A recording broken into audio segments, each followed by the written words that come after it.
Hello friends, good morning. Welcome back to the new blog. কেমন আছো সবাই? নিশ্চয়ই ভীষণ ভালো আছো। আমিও বেশ ভালো আছি তোমাদেরই আশীর্বাদ আর অনেকটা ভালোবাসায়। তো আমি এখন চলে এসেছি বর্ধমান সাধনপুর হোপ স্কুল। সেখানেকার ছাদে একদম দেখো, ছাদের এখানকার যিনি প্রিন্সিপাল আছেন স্কুলের, তো তারই একটা শখের জিনিসটাকে স্বপ্নতে পরিণত করেছেন, স্বপ্নটাকে শখে পরিণত করে একটা খুব সুন্দর ছাদ বাগান তৈরি করেছেন। তো দেখো, আমি তারপরে দেখো হল ঘরে ঢুকে প্রবেশ করছি। তো এখানেই হবে আমাদের বিকেকে স্টুডেন্টদের একটা ডান্সের প্রোগ্রাম। তো আমরা এসে বসতেই এখানকার ম্যাডামরা দেখো আমাদেরকে একটা হোমমেড ব্যাচ দিয়েছেন, যেটা খুবই সুন্দর। আর এখানে লেখা আছে ওয়েলকাম টু মাই ছোটা স্কুল। তো ভীষণ সুন্দর লেগেছে। তারপরে গ্রীষ্মকাল বলে হলো, শীতকাল হলো। যাও যাও, ড্রেস পরেনি না, সবাই ড্রেস পরেছে, ওর একটা কেমন লাগছে, ভাবছে শেষমেশ আমি স্টেজে উঠবো, তো ব্যাচ ট্যাচ পড়াচ্ছে, তো ও ভাবছে যে মনে হয় এখনই স্টার্টিং হবে।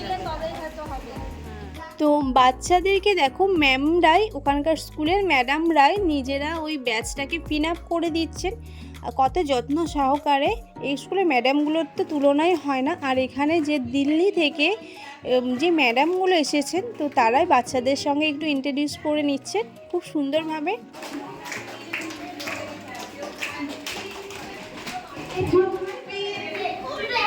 Very good. Sit down. Sit down. তারপরেই দেখো মানে স্টুডেন্টদের কনফিডেন্স লেভেল বাড়ানোর জন্য ওনারা মায়েদের জন্য মানে তাদের পেরেন্টসদের জন্য কিছু গেমস রেখেছেন, যাতে ওই পেরেন্টসদের এগিয়ে আসা দেখে স্টুডেন্টরা কনফিডেন্স পায় যে কোনো কিছুতে পার্টিসিপেট করার। অনেকে আজকে পার্টিসিপেট করতে চায় না, বাট তার পেরেন্টসরা যদি এসে কোনো কিছুতে পার্টিসিপেট করার জন্য আগে এগিয়ে আসে, তো সেই স্টুডেন্টটাও তাই শিখবে, তার সন্তানরা তাই শিখবে। তো এটা ওনারা খুবই ভালো একটা কাজ করেছেন। তো দেখো, আর তারপরে যদি প্রত্যেকটা সন্তানই চাই, আমরা যেমন চাই যে আমাদের সন্তানরা এগিয়ে আসুক, খেলা করুক, তো তার সন্তানরাও চাই যে মারাও এগিয়ে আসুক, মারাও পার্টিসিপেট করুক। আর তারপরে যদি কোনো মা বা কোনো বাবা, কোনো পেরেন্টস যদি জিতে যায়, তাহলে তার সন্তানের অনুভূতিটা তো আরও আলাদাই একটা ফিলিংস হয়, যেটা আমাদের হয় সেম তো ওদেরও হয়, তাই না? তারপরে দেখো এইভাবে নানা রকম গেমস রেখেছেন। তো প্রত্যেক পার্টিসিপেট করেছি, প্রত্যেক স্টুডেন্ট, মা বা বাবা সবাই। আমাদের স্কুলের শুরু থেকে যত আমাদের বাচ্চারা নাচ শেখে, সুন্দর করে প্রোগ্রাম করতে পারে, সব স্কুলের প্রোগ্রাম লোক সংস্কৃতি বলতে খুব ভালো হয় কি হয় না? হ্যাঁ, এটা আমাদের স্টুডেন্টদেরকে ওয়েলকাম করবো। সাকসেসফুলি সব রকম দিক থেকে হেল্প করে প্রত্যেকবার অ্যানুয়াল প্রোগ্রামকে আমরা সাকসেস করে দিয়েছি। তারপরে চিফ গেস্ট, এমনি গেস্ট, সমস্ত গেস্টদেরকে সংবর্ধনা দেওয়ার পর দেখো ডান্স প্রোগ্রাম শুরু হয়ে গেছে। তো বড়দের সিনিয়র গ্রুপ হয়ে যাওয়ার পরেই জুনিয়র গ্রুপের ডান্স শুরু হয়ে গেছে। তো চলো, এখানে আমার আরসিও রয়েছে, দেখতেই পাচ্ছ।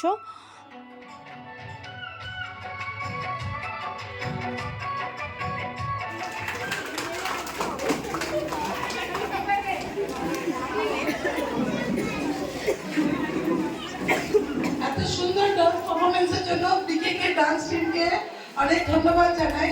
আর অনেক কিছু ভালো স্মৃতি নিয়ে আমরা আবার অনুষ্ঠানটি শেষ করে বাড়ি ফিরছি। আর বাড়ি ফেরার পথেই দেখো সেকেন্ড ফ্লোরে ওনারা কফি স্টল বসিয়েছে, কফির ব্যবস্থা করেছিলেন। তো আমরা সকলে মিলে একটু কফি খেয়ে নিলাম। তারপরেই ওনারা স্টুডেন্ট এবং তার গার্জেনদের জন্য টিফিনের ব্যবস্থা করেছেন। তো আমরা সেই টিফিনও নিয়ে এবার বাড়ি ফিরব। বেশ বেলা হয়ে গেছে, সেই 9টাতে এসেছি আর এখন বাজে 12টা, অলরেডি অনেকটাই লেট হয়ে গেছে। তো চলো, তো ফ্রেন্ডস দেখো বাড়ি পৌঁছে গেছি, গেছি 9টার সময়, আর এখন বাজে 12টা 15। আসার সময় অবশ্য আমি একটু সবজি বাজার করে নিয়ে এসেছি, তার জন্য হয়তো আধ ঘন্টা মতো লেট হয়ে গেছে। তো চলো, এবার এসে ভীষণ খিদে পেয়ে গেছে। তো আমি এসে একটু আমি আর আশি মিলে 4টে পরোটা ছিল, দুটো করে খেয়ে নিলাম। আর কি কি গিফটস পেয়েছে সেটা তোমাদের সঙ্গে শেয়ার করি। এই হচ্ছে 2টো ডমসের পেন্সিল সেট পেয়েছে, পেন্সিল, ইরেজার আর হচ্ছে তোমার শার্পনার ছিল। তো এই গিফট পেয়েছি আমি আর আরসি দুজনা মিলেই। তো বেশ ভালো লাগছে। গিফট তো গিফট, যেটা সেটা সামান্য হোক বা অসাধারণ হোক, গিফট মানে একটা আমাদের মধ্যে ফিলিংস জাগে যে আমরা গিফট পেয়েছি, সেটাই হচ্ছে সবথেকে বড় কথা। আর আসার সময় দেখো আরসি স্কুলের খাতা শেষ হয়ে গেছিলো, তো স্কুলের খাতা আর কালারটা কিনে নিয়ে এসেছি একবারেই, তাই জন্য হয়তো আধ ঘন্টার মতো লেট হয়ে যেত। আমার এই খাতাটা দেখো খুব সুন্দর পছন্দ হয়েছে, কি সুন্দর একদম পুরো হোয়াইটের মতো, শুধু একটু নিচেটা লেখা। 3টে খাতাই সুন্দর। তো ওই সাদা রঙের খাতাটা ভীষণই পছন্দ। আর দেখো পেন্সিলগুলো, রাবারগুলো আর হচ্ছে তোমার কলছোলা মানে ইরেজার, শার্পনার আর পেন্সিলটা আসি আবার দেখাচ্ছে এই হচ্ছে ওর গিফট।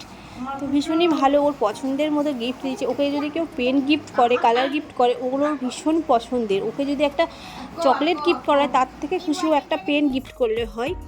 তো চলো, আর এই যে কী টিফিন দিয়েছি সেটা তোমাদের সঙ্গে শেয়ার করি। এরকম 2 প্যাকেট পেয়েছি। এই হচ্ছে একটা কেক, একটা বিস্কিট, একটা মুগ ডাল ভাজা আর একটা সেও ভাজা, ব্যাস। তো চলো এবার রান্না দেখতে হবে। আমি যাবার সময় দেখো পোস্তটা আর ডালটা করে দিয়ে গেছিলাম আর পোস্তটা সিদ্ধ করে রেখে দিয়ে গিয়েছিলাম কষিয়ে।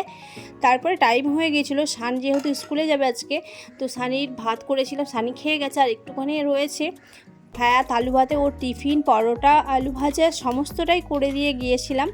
তো এসে আবার পোস্তটা করে নেব, একটু গরম করে পোস্তটা দিয়ে দেবো। আর ভাতটা করে যায়নি, দুপুরের ভাতটা, তো এসে তাড়াতাড়ি করে জলদি ভাতের জলটা বসিয়ে দিই। আমি এখানে দেখো চালটা নিয়ে নিলাম আর চালটা একটু ধুয়ে তারপরে আবার দিয়ে দেবো।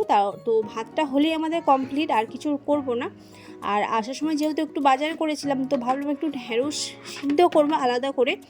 তো ঢেঁড়স ভাতে খেতে ভীষণই ভালো লাগে আমার। আর তাছাড়া তোমাদের দাদাভাই সুগারের জন্য তো খাওয়ার তো প্রয়োজনই, তো আমি ওই জন্য ঢেঁড়সটাও সেদ্ধ করে নিলাম আর ওকে একটা পোস্তর বড়া করে দিয়েছিলাম। আর আমাদের ছিল লাউ, আলু, পোস্ত, মুগের ডাল আর ঢেঁড়স ভাতে আর টক।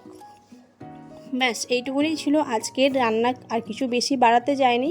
এরপর আমি স্নান সেরে খেয়ে দিয়ে একদম টানা ঘুম দিয়েছিলাম, কারণ আজকে প্রচুর ধকল গেছে আমার। আর আরশি, তো আরশি কীভাবে ঘুমাচ্ছে দেখো। বিকেলবেলা উঠেই আজকে দুপুরে আর ফল কাটিনি যেহেতু, তো দাদাভাই শুধু একটা কলা খেয়েছিল ভাত খাওয়ার পর। আর এদিকে বিকেলে উঠেই আমি দেখো পেঁপে আর তরমুজটা কেটে নিচ্ছিলাম, তোমাদের দাদাভাইকে দিলাম, সানকে দিলাম আর আরশি, আমি আর মা সবাই মিলেই খেলাম। পেঁপেটা ছিল ভীষণ মিষ্টি, আর তরমুজটাই প্রথমবার আমাদের বাড়িতে আজকে নিয়ে আসলাম গরম পড়ার পর। এর আগে তরমুজ নিই যে মিষ্টি হবে কি না হবে, তখন বেশ গরম পড়ে যায় তরমুজ নিয়ে এসেছি, তো বেশ মিষ্টি ছিল। তো চলো দেখতে থাকো।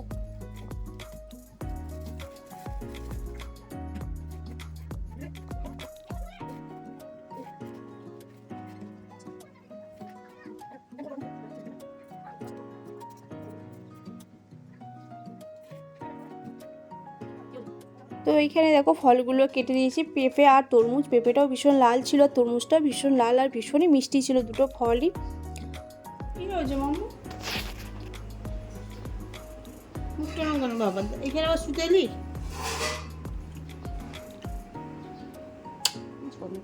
সোনাটা গো, কি হয়েছে?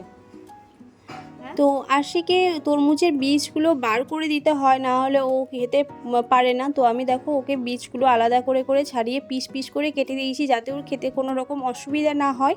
আর ওকে স্টিক দিয়ে দিচ্ছি দেখো। আর এই স্টিকটা আমি নিয়েছিলাম অনলাইনে, তো ও ভীষণ সুবিধা হয় খেতে। ও ভীষণ তরমুজ খেতে ভালোবাসে, আর শানও ভীষণ তরমুজ খেতে ভালোবাসে। তো বেশ খাচ্ছে, ভীষণ খুশি, ঘুম থেকে উঠে তরমুজ পেয়ে গেছে। অনেক দিন পর আবার তোমাদের আমার ছাদে ঘুরতে নিয়ে এলাম। অনেক দিনই ছাদটা দেখায়নি, তোমাদেরকে নিয়ে আসিনি ছাদে। তো চলো বিকেলের ছাদ কি করব, বিকেলবেলা ঘুম থেকে উঠে মনে হচ্ছিলো কোথাও একটু যাই, তো ভাবলাম ছাদ থেকে একটু ঘুরে আসি। তো আমাদের যেহেতু ব্যালকনিটা থেকে সব দেখা যায় বাড়িতে, তো সেইহেতু ছাদে ওঠার প্রয়োজন হয় না আলাদা করে কিছু দেখার জন্য। তো মনে হলো বিকেলবেলা একবার যাই, তো চলে এলাম আমি আর আরশি এসেছে ড্রয়িং করছে, আর আমি একটু ছাদটা তোমাদের ঘুরিয়ে দেখাচ্ছি। তারপরে গাছগুলো একটু জল দিয়ে দিতে হবে, তো আমি একটু জল দিয়ে দিলাম গাছগুলোতে। আর গাছগুলো বেশ কুঁড়ি এসেছে দেখছি, কচি পাতাও হয়েছে, আর অনেকগুলো কুঁড়ি এসেছে জবা গাছে, টগর ফুল গাছে, আর ছোট গাঁদা গাছ বেরিয়েছে।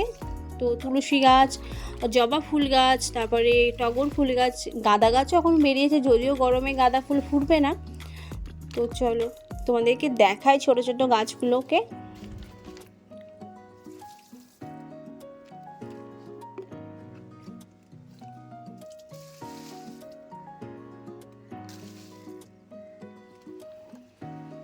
এই দেখো কত ছোট চারা গাছ বেরিয়েছে দেখো। এই হচ্ছে তুলসী গাছ, আর এটা কি গাছ বলতে পারছি না, নিজেও জানি না। আর এই হচ্ছে জবা গাছ, জবা গাছ অনেক কটা বেরিয়েছে। তো জবা গাছের কি বীজ হয় জানি না, কীভাবে ছোটো ছোটো চারাগুলো বেরুলো। আর এদিকে দেখো সন্ধেবেলা আমি এই বিছানাটা গুছাতে এলাম, আর আরশিও চলে এলো। বড়দের দেখেই তো ছোটরা শেখে। তো অনেক ছেলে মেয়ে আছে যারা করতে চায় না, তো বাট আমার আরশি সবার আগে এগিয়ে আছে সব কিছুতে। আর রাতের ডিনারে দেখো আজকে ছিল ডিম ভাজা, বেগুন মানে বেগুন ভর্তা, আর শসা, পেঁয়াজ, আর দুটো রুটি আর চিত্রঞ্জি। এটা হচ্ছে তোমাদের দাদার ডিনার। আমাদের ডিনার হয়ে গেছে, আমি আর আরশি আজকে ভাত খেয়েছিলাম, আর শালের জন্য ডিমের তরকারি করেছিলাম। আর খাওয়ার পর আরশি দেখো রাতে দুধ খেয়ে শুয়ে পড়ছে। তো আজকের মতো